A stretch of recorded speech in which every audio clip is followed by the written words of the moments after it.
Toyota had some interesting stuff go down this week. A report from our friends over at Automotive News indicates that a larger Highlander crossover is in the works, and supposedly they might be calling it the Grand Highlander, because that was what was filed on an application apparently last December. What'd you say, Sean? Terrible name?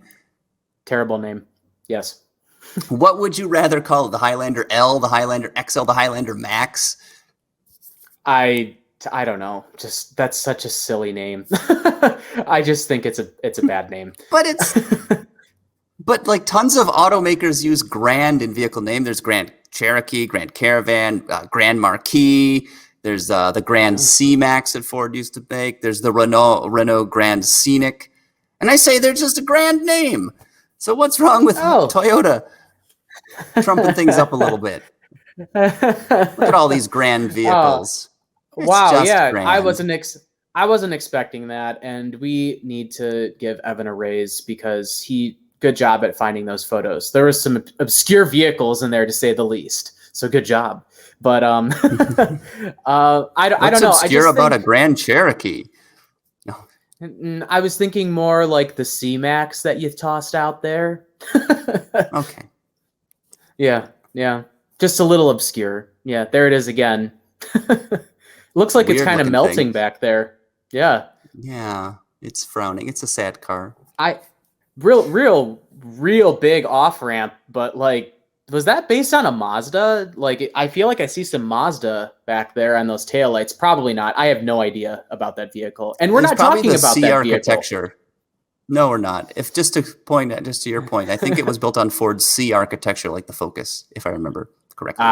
But okay. Audience, if you're watching this, leave a comment, correct me, because I am, per usual, I'm probably wrong.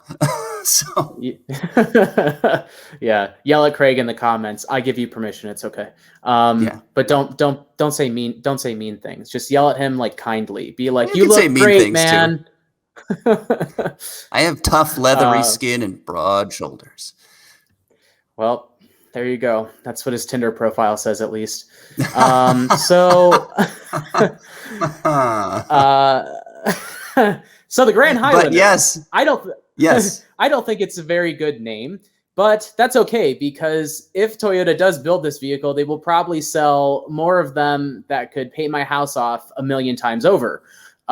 So what this report is saying, this forecast and the crystal ball over at Automotive News, they're saying that this will essentially be a longer, perhaps a little bit wider Toyota Highlander that focuses on third row passengers. So if you're stuffing like your aunt and uncle in there, if you're picking up like the family from the airport or something, and you got to put people in the third row, they'll be super happy in a Grand Highlander because they'll probably have like 3 or 4 more inches of legroom. And that's good for when you're getting off basic economy on United and you just want to sprawl out. So, I mean, like, the marketing pitch writes itself. I understand why Toyota wants to do this. But kidding aside, there are people who want extra legroom in a third row for children, or if they just have large families and you're hauling other adults places. And I will say, like, there's a vehicle that does do all of this better, and it's called the Toyota Sienna, but people don't want minivans as much anymore. So a Grand Highlander it is. And that's where that stands. Then they can just put sliding doors on it and hybrid only powertrain, and then there you go. Then you got you got the Grand Sienna. So here we go. Something like that. But aside from this forecast, we did see this trademark application pop up last December. So Toyota is interested in this name. When I attempted to reach out to Toyota and ask if they wanted to talk about this, they declined to comment. That is not surprising because automakers don't like talking about anything that could be potential future product.